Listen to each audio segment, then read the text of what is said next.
We're dealing with direct variation. And it gives us this problem. It says y varies directly as x cubed. Then what it does is it gives us this table that we have to go by. And the table has all of our x values filled out for us. Our y value, it only gives us 1. And so we're going to deal with direct variation. Our equation would look like this. Y varies directly kx to the third. This k is referred to as the constant of variation. Okay, it's not a real big term that we need to concentrate on, but it's the clue that tells us how to fill the rest of this in. Okay, we've got to figure out what this k is. Once we figure out what the k is, we can figure out what the rest of these are. So we take our information that we know. We know that when x equals 2, y equals negative 24. So I'm going to plug that in. X equals 2. So here's I'm going to rewrite this equation, only I'm going to try to find k. I know that x equals 2 cubed, and y would equal negative 24. Okay? So now I have negative 24 equals k times 2 cubed. Well, 2 cubed is 8.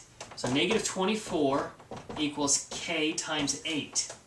And if I want to find out what k is, I've got to get rid of this 8, so I divide both sides by 8. K equals negative 3. Okay, now that I know k equals negative 3, I can take this equation right here.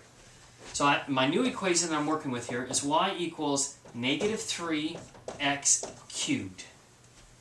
Now, in order to find out all of the rest of these, I'm going to use this equation. First, I have to find my k. I found that. Now, I'm rewriting my equation. I can just plug the rest of these in. So if x equals 1, I plug in 1 here. 1 cubed is 1. Times negative 3, this would be a negative 3. Okay, all I did is plug that in. I'll plug this one in. 3. Y equals negative 3 times 3.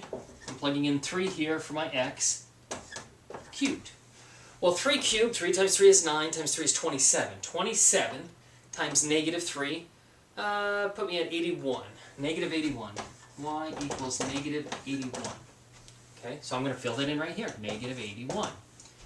Now, we have to plug it in for 4. I'm just going to move over here because I have a little bit more room. So y equals negative 3x cubed. This is my original equation. I'm just writing it over here. Okay, so I'm going to plug in 4. Y equals negative 3 times 4 cubed. Okay, 4 cubed would be 64. And 64 times negative 3, let's see. 64, negative 3, this would be a 2, 3 times 6 would be 18, 19, 192, negative 192. I'm going to write that in right here, 192, negative 192. So it's fairly complicated. It looks like it, but it's not too bad if you just break it down into each step. The very first thing that we have to do is find out what our k is. Once we've identified our k, in this case it was negative 3, then I can create this new equation. And it's basically this same equation, only I'm writing negative 3 in for k instead. Then I can just plug in my x's, plug it into your calculator, and then fill out the table. The table will be your answer. All of this is just work on how to get your answer.